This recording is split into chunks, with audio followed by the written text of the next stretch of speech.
I forgot when I was going to start talking, so. Hello, and welcome to a minisode of Movies We Dig, the podcast about films, antiquity, and everything in between. I'm Christie Vogler, and today I'm here with a very special guest, Hannah Bazinaw. I realize I should make sure I know how to say that. It is Bazinaw, yeah. Huzzah! I should have known that beforehand, but here we go. And today we're here to do a quick reaction, a shovel test, if you will, of the first two episodes of Disney's Percy Jackson and the Olympians, a show adapted from Rick Riordan's 2006 book, The Lightning Thief. It's going to go beyond that, I'm sure, down the line, but that's where we're at right now. Hannah is also helping us out behind the scenes, so we are extremely excited to have her join our little cohort. Everyone say hello to Hannah. Hello. Hi. Woo. There you go. So for today, we'll be conducting what, as I mentioned, archaeologists like to call a shovel test of this series by giving a brief overview of each episode, provide some information on the ancient sources from which Riordan was drawing from to tell these stories. And then once the season concludes, you guys are all going to get to hear the whole crew talk about it in our kind of normal style. But we wanted to react in the moment while it was happening, which leads us to, of course, Hannah, do you dig it? I very much dig it. I think it's a perfect adaptation because all perfect adaptations change their media in some form or shape. I'm really enjoying it. There's not like any major cons I have. So Hannah is our resident expert on Percy Jackson, grew up reading the books and was annotating the book again to prepare for this, which is perfect because I missed it. I missed the bandwagon. As I was telling Hannah, I saw the first movie, and that's about all of the background knowledge I have on this. But I had so many students come into the field, like this was their introduction to Greek mythology, ancient Greece, which is great. I love anything that brings people in, but I just didn't get it, and so I'm learning a lot. What I can say I absolutely love about this show is we've seen a lot of Greek myth adaptations, especially live action, and it looks wonky. It looks weird, and I love the monsters and how they're depicted. Like, I think this is shot so beautifully. It feels realistic for what is supposed to be unrealistic elements, and that's really cool because for the longest time I only believed animation could do that. Like, I love animated versions of Greek mythology because it's easier to suspend your disbelief about what's happening. But I think our technology is getting good enough that we can do live action, which is cool. I think the shot where like Percy is looking out the window in the first episode and he sees the rhino and then it turns into the garbage bus. I thought that was like perfect. Yeah. That was a beautiful shot. Yeah. Yeah. And so I will say, like, that element I love, anything that makes mythology. And we'll talk about this later, but it's like, it's actually really important to have these stories be grounded in what appears to be reality. Because we'll talk about, like, what did legends actually mean to the ancient Greeks? What did the stories of Perseus and other heroes actually mean to them? Because it wasn't complete fantasy to the ancient Greeks. It was something different. And so it's really cool that we can start to recreate that in our media today. I will say the other thing I absolutely love is the casting so far. Like, love the casting. It's so good. Like, they did excellent work on like finding the chemistry between the actors to really fill the role of these characters. In my experience, it's like I didn't think it was too bad in the first movie or the original movie at all. Like, the casting choices seemed pretty good. Although Uma Thurman as Medusa always kind of weirded me out a little bit, but Logan Lerman, right? Percy Jackson, wrong time. But there was like big debate around casting Leah Jeffries because in the books, when it was written in 2006, Annabeth was blonde in order to combat like the dumb blonde stereotype. And people were like, "Oh, that's so important to a character, you got to keep it." Okay, but like that's not really a prevalent stereotype anymore. You know what is a prevalent stereotype? That Black women are unintelligent. And so I think it's really amazing that they casted Leah Jeffries. Yeah. And that has always been a kind of a constant issue about the ancient world in media is over time, a lot of it was whitewashed because Brits and Americans took over. It's like, we're going to tell the stories about Greece and Rome, and we're going to cast white actors for all of these roles when like it was such a more cosmopolitan world back then that like I think the diversity actually is more authentic than how people gripe about the casting of characters now. So like, yeah, I like that they went with who felt right for the part and not the physical appearance. Like, I think people need to move past that. Also, notably, Jason Mantzoukas, he plays Dionysus. He is a Greek actor. Yes. Weirdly enough, I think at some point in the podcast, like Colin, Elijah, and I, someone called out that he would make a great Greek god. I think specifically Dionysus, and I'm pretty sure it had nothing to do with Percy Jackson. So, like, whoever made that call out way back when, congratulations, you nailed it. That was on the bingo card. Great. He is exactly he like fun. He is in the book. Peter Johnson is a running joke, but he never remembers any of the kids' names. But yeah, he was fun. Like I said, the casting, the chemistry between the actors is like, those were all things I really enjoyed. This was a pleasant viewing experience. I'm excited to see more episodes for sure. At the same time, and this is elements that I want you to unpack for me if they're in the books or not, was some parts that I didn't really love. Okay. The first, and we're going to come back to this. So I'm going to play a clip from the audio and make sure I play the right one. Perseus. That's me. Mm-hmm. That's who you're named after. Is that why I named me after him? Because he was a hero? What makes you think he was a hero? Because he kills monsters. What makes you think that she was a monster? Mom. Not everyone who looks like a hero is a hero. And not everyone who looks like a monster is a monster. I named you after him because when he was a very little boy, he and his mother were placed in a wooden chest and cast out into the sea by a very angry king, alone, afraid. And at night, his mother would whisper in his ear, "Hold fast, Perseus. Brave the storm that was made to break us, for we are unbreakable as long as we have each other." And against all odds, he managed to find his way to a happy ending. Okay, so a little stilted there. It was the best I could do because Disney's very protective about their material. So it set up this really cool relationship between them. And I loved that conversation. That opening conversation is like, what makes a hero a hero? What makes a monster a monster? And they don't always seem what they seem like. And it's like, I love that. I love the nuance there. But then, like, going forward in these two episodes, it feels like we started to lose that nuance because automatically it became Perseus is slaying the Minotaur. Perseus is fighting people. And I think we'll go into this a bit more, but I'm hoping the books are going to go back to the nuance of like, you can't define heroes a certain way. You can't define monsters a certain way, especially with the opening monster being the Minotaur. The Minotaur was created through the misdeeds of others. Like the Minotaur in a lot of ways is kind of he eats people, but like he was created by others and their misdeeds. It wasn't something that was his fault initially. That's a really good point.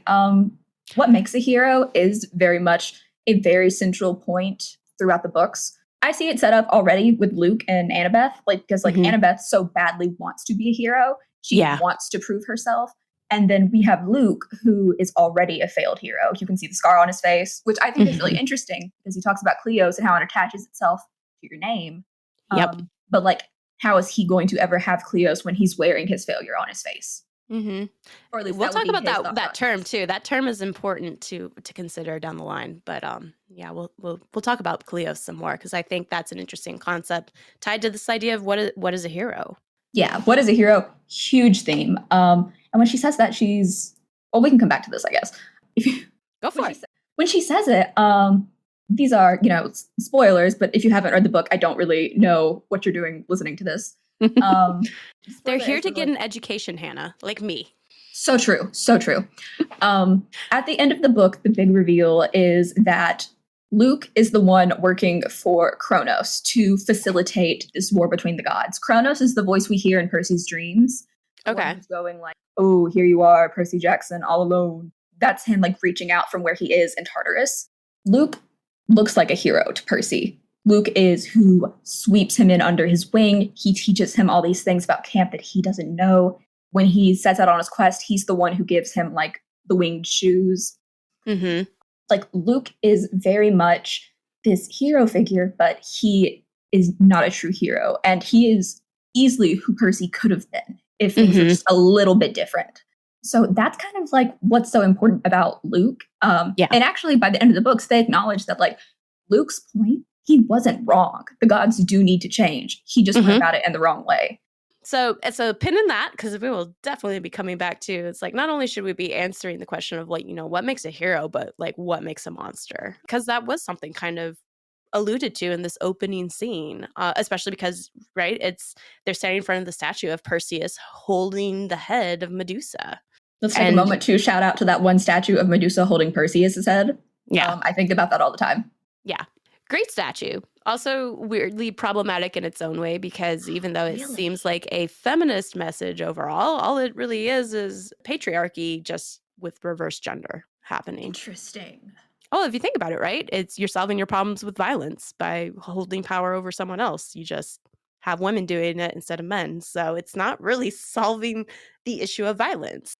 Have you considered women? Yes, all the time. Literally, like, takes up my brain space all the flipping time. So, yeah. Oh, man. So, yeah, Pin and Medusa, we're coming back to her. We're coming back to her hard next week. So that goes on, I guess, still talking about women, because we're going to talk about Sally. I love Sally so much. I kind of wish there was an adult version of Percy Jackson. It's like, can we just follow the adventures of Sally? Because I love her so much. The question I have, though, is she is so emotionally intelligent in her relationship with her son. And yet she is portrayed as being in a controlling, if not abusive, relationship with this guy. You have questions? Like, and what I don't like, I understand like who the audience is. It's a sanitized abusive relationship, right? It's a sanitized controlling relationship. They try to make it not look so bad by like having her lay out, it's like, I'm going to get the sandwiches, and if you don't do what I want. But like, why is she living in that situation when she has so much emotional intelligence when it comes to her son, but it seems lacking in herself, which is... I have answers. Hit me with those answers. I need them. I actually hate, this is like one of the only gripes I have with this show. They have sanitized, like you said, Gabe and Sally's relationship, because in the books, he is explicitly abusive. He is overtly abusive. And that's kind of what's so satisfying. Not to like just, Sally does kill him at the end of the book with the head of Medusa. I love it. So there is like an in-world explanation. Humans have a stench the same way that demigods have a stench. And so the reasoning is that she is with Gabe because Gabe is so loud and literally stinks so bad that it covers up Percy's demigod scent to monsters.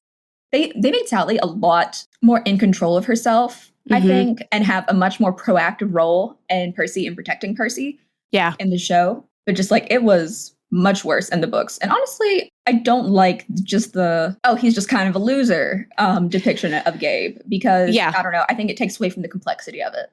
It really does, because it's like I couldn't even say for sure the relationship was necessarily abusive. The closest I could actually say is it was controlling, because of like him like picking up her phone, right? And things like that. It's like, well, that's a controlling relationship, which is a sign of abuse. But yeah, like in the books, to go to Montauk, she has to like beg him and make him like this very complex bean burrito dip for his poker night with his buddies. Like, he threatens Percy before they leave, and he's like, not a scratch on my Camaro, even though, Percy's 12, he's not driving. And I wish they would have kept that, because it doesn't necessarily have to detract from Sally's character, because, I mean, that is common in many abusive relationships, especially ones that involve children, is like the woman or the individual stays because of a sense of like, this offers more protection than if I was out on my own, even though it doesn't seem like it. And that might not necessarily be true, but that is often the perception. That right? is, yeah. That is exactly why she stays with him, for this sense of safety for Percy. Yeah. And there's like there's this heartbreaking moment in the book where like Percy is looking at Gabe and he realizes that he hits his mother. And it's like, he realizes like, I've never seen him do it, but when I'm gone, I know he hits her. Yeah. And I don't know, that really struck me as a kid. Yeah, I mean, the Disney's always going to do that, right? They're going to sanitize a lot of these darker elements to appeal to a broader audience. And I think that's the question I've always had about this series, in terms of like, how much do I want to critique a series written for a middle school level that is getting people interested in my field, but it's maybe perpetuating certain ideas that are not good once you delve into them deeper. And that's more on like the Western Civ side of things, but like in this case, it's present here too, in terms of like, what does an abusive relationship look like and how do we react to that? Hot take. I think even if it is like children's media, I think children's media deserves the exact same amount of scrutiny as adult media does, because more so maybe because it is at children who are still developing, and this can impact their ideals and their beliefs. And they don't even understand. Don't even understand. So I think it's 100% valid to criticize it. And then the other part that was like bothering me so much was like, besides Sally, everyone around him is gaslighting poor Percy, especially Grover, with that situation of, I forget her name, being pushed into the fountain. And I'm like, traumatized this kid so much. And I think the reason to do so was to like get him kicked out of school in order to go to Camp Half-Blood, but no, it's more like the idea that like the reason Percy has like that speech in the beginning is like, I don't want to be a half-blood. If you think you're a half-blood, turn back now. Don't listen, because once you know, they'll know. That's what's happening. They're trying to keep Percy from knowing, because once he does, it's like a beacon. Chiron and Grover. Dionysus, right? Maybe not Grover. Grover, yeah, they're very much gaslight, gatekeep, girl boss. Actually, I do kind of have beef with how they didn't pick Grover, because in the books, Grover's form of protecting Percy is always being on his side, always being by his side. Yeah. So like the fact that he gets him kicked out was like, Grover's a snitch. Yeah. And it made me sour from episode 2 on the characters Chiron and Dionysus even further, because Grover, he feels bad about the situation and he wants to like fix it. And so he's trying to learn about what might have happened to Sally, right? Because she didn't, as you pointed out, it's like she didn't like do a squishy thing when the Minotaur got her. She just kind of disintegrated like monsters. Love that writing. Yeah. So it's like, okay, so he's being like, I've lied to Percy for so long, right? I want to be upfront with him. And Chiron and Dionysus are like, no, you have to keep this from him. And it's like, I don't understand why until that final scene happens where like, Percy, you have to go on this quest to fix this problem and go to the underworld. And Grover shows up because Percy's like, no, or Percy. Sorry, I'm going to say Percy. It's a lot. Percy's like, no, I don't. I don't have to do anything. I don't have to do anything for a guy who has had nothing to do with my life this entire time. A message I support. Yeah. And then Grover comes in and be like, I'm going to be honest now and tell him that, hey, she's in the underworld. And guess what? That's the same thing they want. So you might as well go. And that felt so manipulated from Chiron and Dionysus. Like, I can't tell if like they didn't work it out that way, that, they're killing two birds with one stone. I don't think they wanted him to know, because they seemed genuinely upset when Grover told them. They were like, Grover, don't. Yeah, but think about it, because it achieves two things, right? Now Percy will go to the underworld, and Grover is now back in Percy's good graces, because he has now proven that like people still wanted to lie to you, and I told you the truth after lying to him for so long. That's why I didn't like it. It was so manipulative. True. That was a good one. That's definitely not present in the books. I wouldn't put it past Mr. D to do that. Chiron, however, is very much like a very paternal figure who keeps secrets sometimes, but it very obviously pains him to do so. Yeah. This was kind of an unnecessary secret to keep. Yeah. Yeah. Other than, like I said, other than to get like Grover back in Percy's good graces, there was no reason to keep that information from Percy.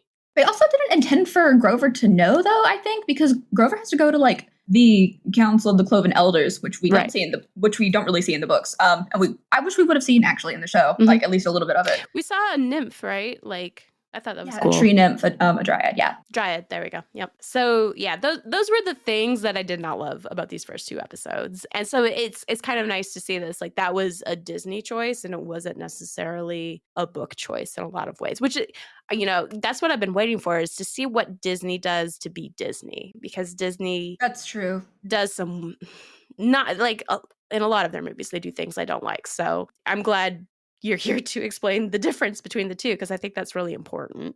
This is my idea of fun, so I'm happy to be here. Well, good, because now I have questions. So I think this was always the one I had about the movie. Is like, okay, I know the story about Percy is pretty well. And then it's like, I thought I remembered this from the films, because I keep like waiting. It's like, oh, Perseus is the son of Zeus, and he has to go find his dad's lightning bolt, right? No, his dad is Poseidon. And I'm like, why? It doesn't necessarily really matter, because neither of them were really involved in his story whatsoever, other than knocking up poor mom.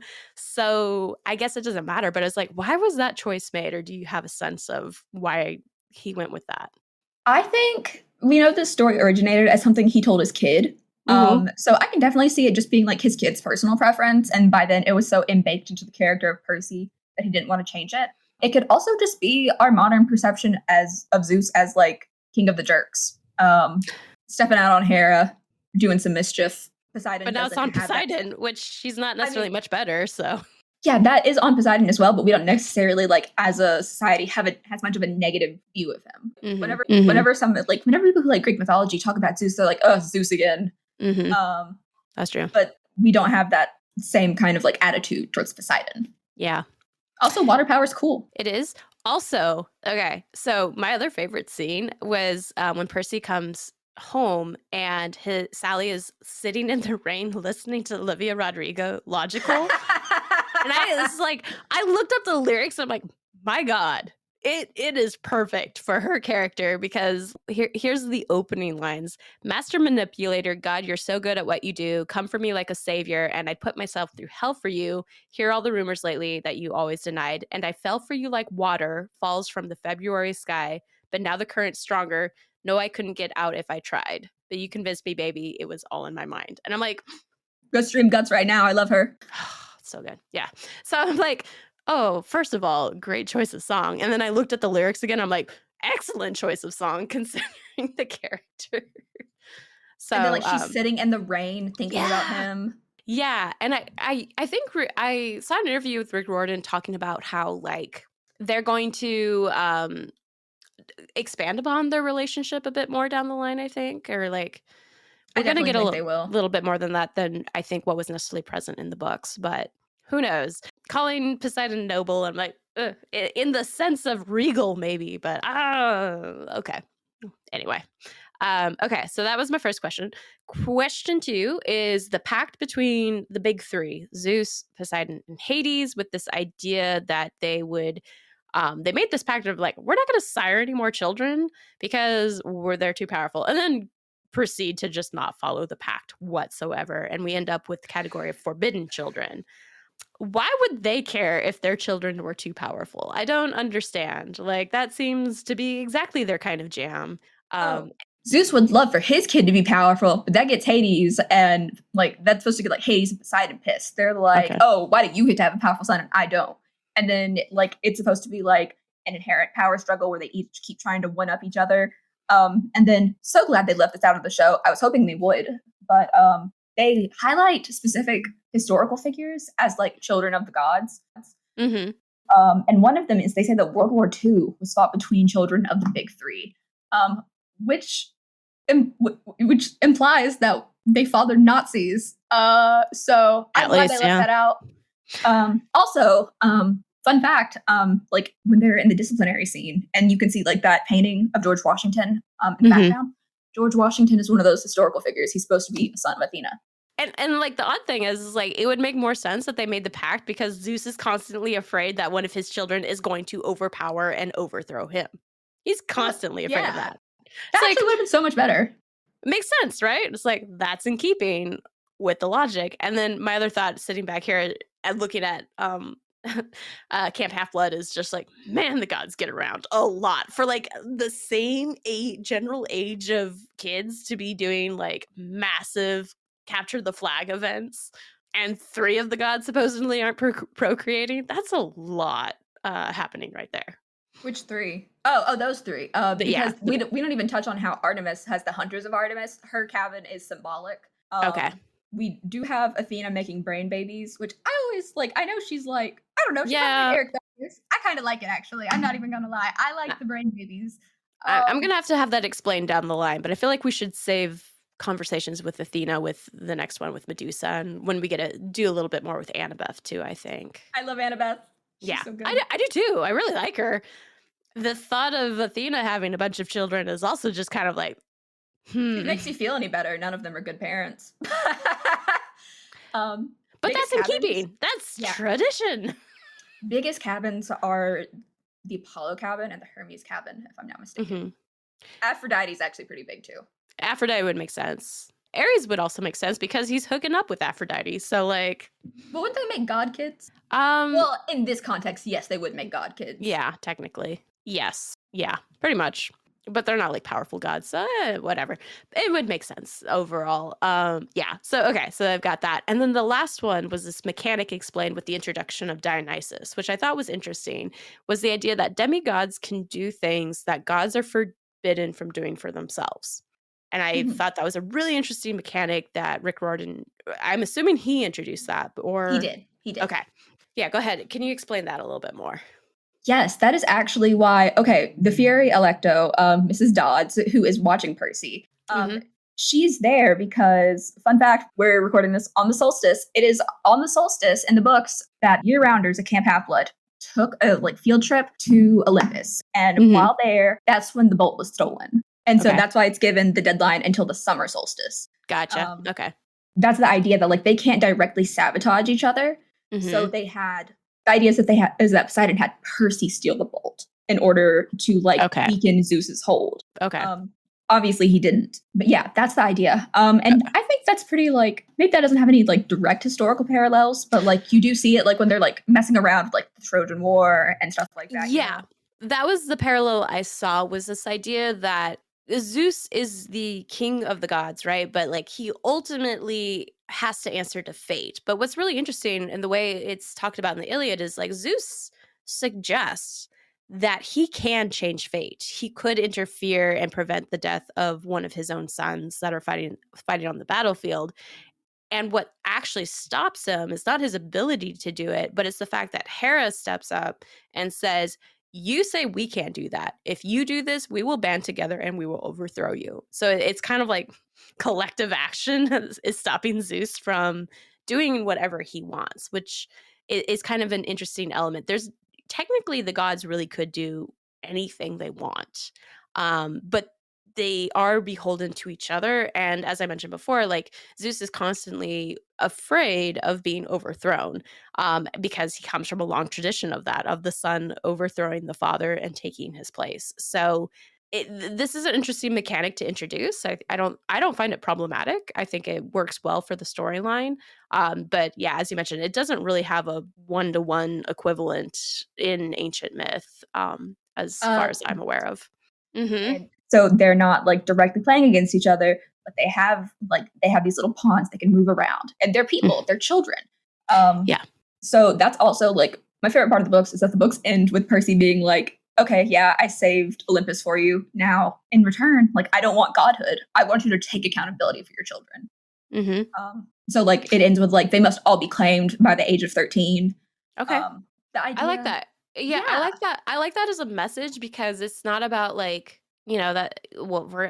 this is the problem I'm going to have with the current depiction of heroes so far. But this idea of, in order to combat power, you have to become powerful yourself, and then you end up perpetuating that system.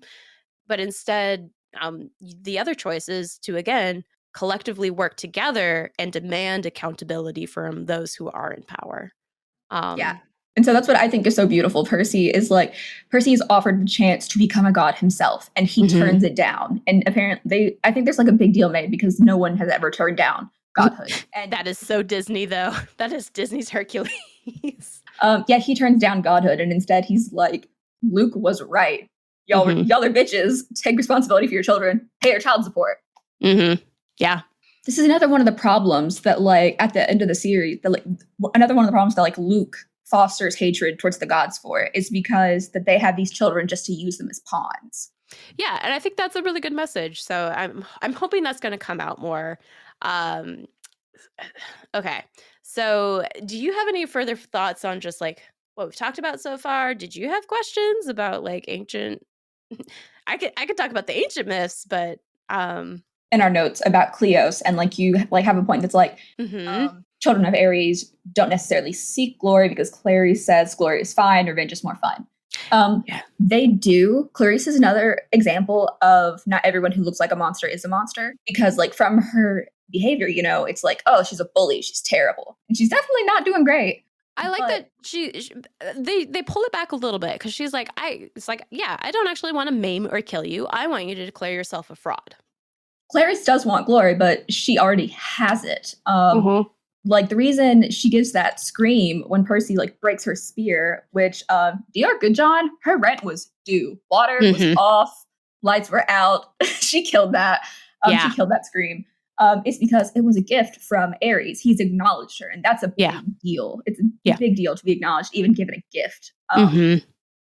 So she has her Cleos, but she views Percy as a threat to that because his first day he kills a Minotaur. So that's why she hates him so much. That's why she's like, you are threatening my place as one of like the top dogs of camp. Yeah, which is okay, good. Okay, that's awesome because that helps me understand a little bit more about Rorden's understanding of Cleos as it plays out with his characters. And now it's my turn. Now I get to be the expert a little bit and talk about like, where is some of this inspiration coming from? And I think I have three main concepts I want us to keep in mind. Perseus, the inspiration for Percy is Perseus, and Perseus as a hero and his stories. There's different types of myths. One's just about gods, or like aetiological stories meant to explain natural phenomena. So we get the story of like Persephone traveling to the underworld to help explain seasons, as an example. I know this part vaguely. Yeah. So those are stories about just the gods. But what we're actually dealing with is a particular category called legends.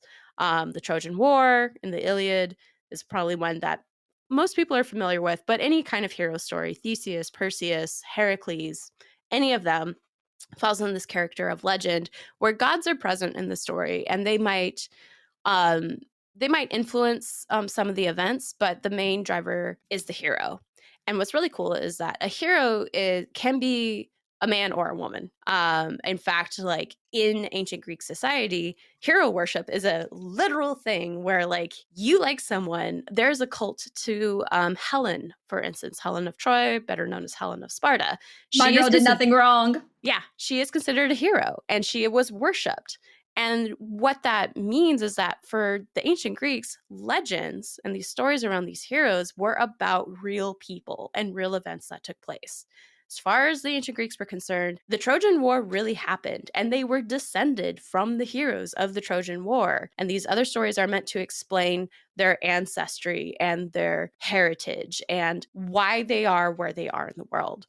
And that's really important to think about with Perseus. Perseus is mentioned in some of our earliest sources, including Homer's Iliad. And he's mentioned in Hesiod, who is a contemporary to Homer in the Theogony. And that dates to 750 BCE or BC. But what's interesting about Homer and Hesiod is like they come from a longer tradition of oral history, right?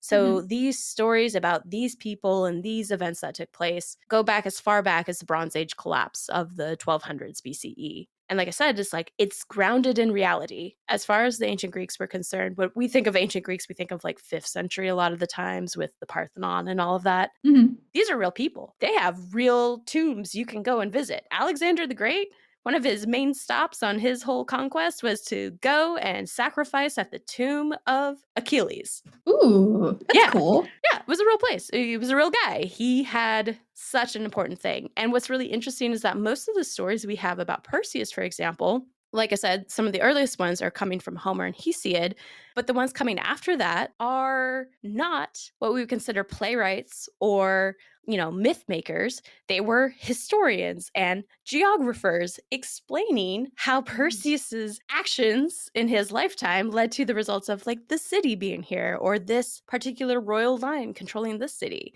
So a lot of the early stories about Perseus are grounded in what they believe to be historical truth.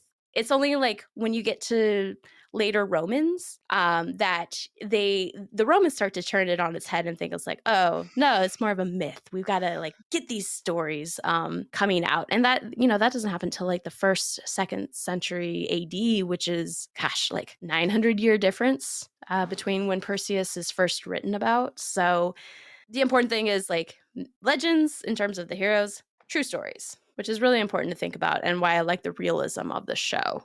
And then the other thing with that is like heroes, what that means is very different in a modern context. What that meant back then is like nobility. You were an aristocrat who had power and leadership.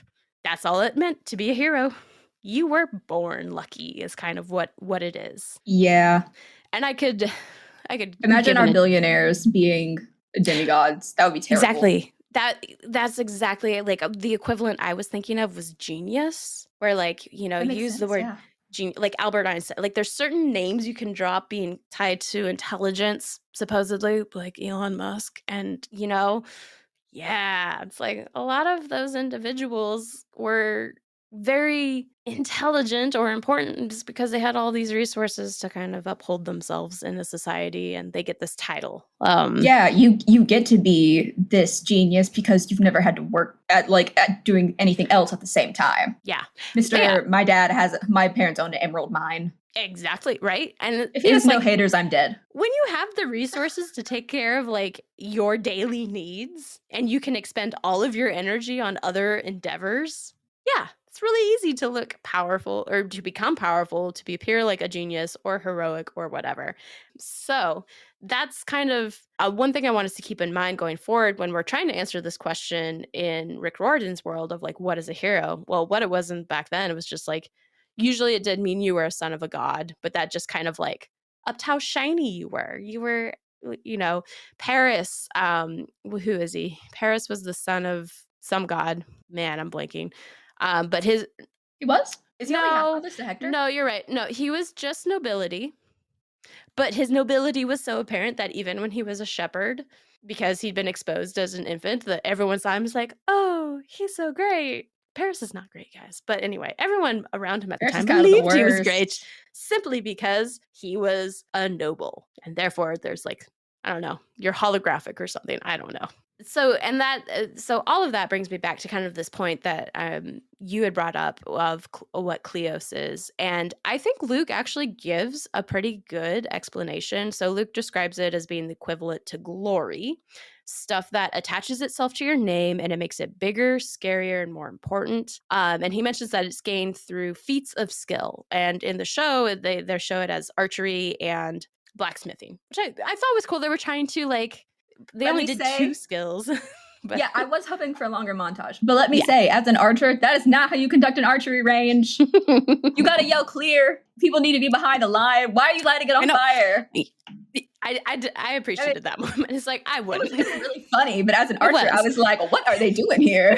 And this kind of goes, I think this is the interesting point of when Clarice says the line, glory is fine, revenge is more fun. And that's because Luke's description is missing something. It's accurate, but it's missing the important aspect that Kleos is actually both, it's a medium and a message in that, Kleos is glory that's achieved by Homeric heroes. And the way you actually achieve Kleos is to die violent, dramatic deaths on the field of battle. Ooh. So like it's still achieved through feats, but you kind of have to die. And that, the character of Achilles is presented with this, right? It's like he can live a normal mortal life, or he can die young with Kleos. Exactly. So the way you actually achieve Kleos is dying dramatically, which is something kind of hinted at by Percy at the beginning of the whole show. And so that's why Clarice's line to me actually kind of makes sense as a child of Aries, because she's like, yeah, glory is one thing, but if you seek revenge, it's not necessarily glory, but it's more fun, and you get to live to enjoy it. And that's also interesting. Why interesting Aries. take. Yeah, that's why Athena and Ares, they're both war gods in this pantheon, right? But Athena always represents the better. She represents the Kleos, the you willing to be on the front lines and sacrifice yourself in the name of glory. And Ares is all the worst aspects of warfare, which is the bloodthirst, right? The chance for vengeance and things like that. You're not seeking the glory. You're just there to make a mess of things. But so that is the heroic Kleos. The other Kleos is like, what I love is the poets on the side, like Homer, just sitting here. I'm like, and I get Kleos by telling you about these guys and how they died gloriously, because that is also Kleos. I am helping keep their name and glory alive by telling their story, which is kind of interesting. And it brought me back to that whole the pen as a sword thing, like those being 2 aspects. So clever.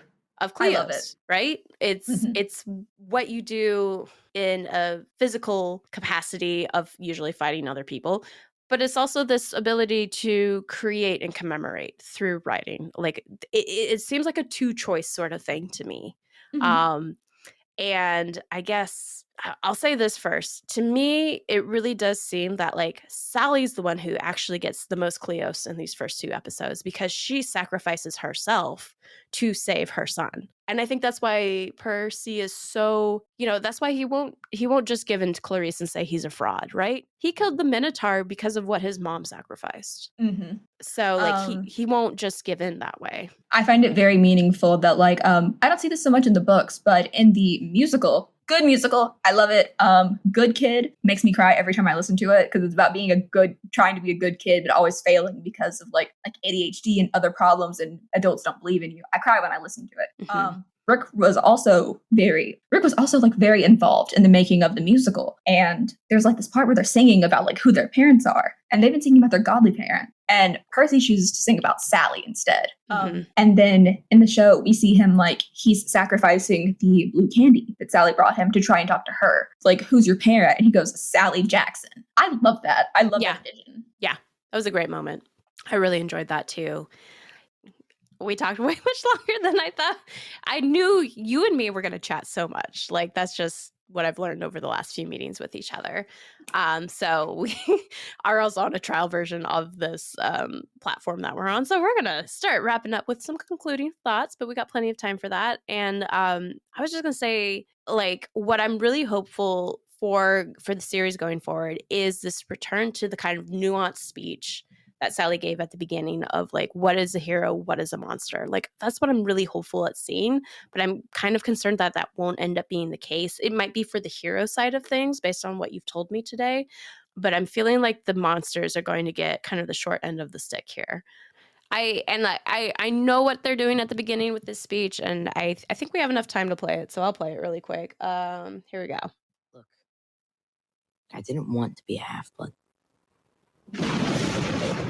Being a half-blood is dangerous. It's scary. Most of the time, it gets you killed in painful, nasty ways. If you think you might be one of us, my advice is turn away while you still can. Because once you know what you are, they'll sense it too. And they'll come for you. Don't say I didn't warn you. So I know theatrically what they are doing with that, but again, that's always one of the concerns I have with having a younger audience. Like, that is your opening message, and when does it pay off? And like, is it too late in its payoff eventually? So That's fair. Well, special thanks to Hannah for explaining the Percy Jackson world to myself and all those coming to it for the first time. She'll continue to play the role of Psycho Pompous for us in the upcoming minisodes. As for you listeners, you can find us on most major streaming platforms as well as movieswedig.com. Please like, review, and subscribe if you like what you hear. You can also follow us on Instagram, Facebook, and Blue Sky under some variation of the handle at Movies We Dig. We'll catch you here next week when we delve into episode 3 of Percy Jackson and the Olympians. Bye, all. Bye.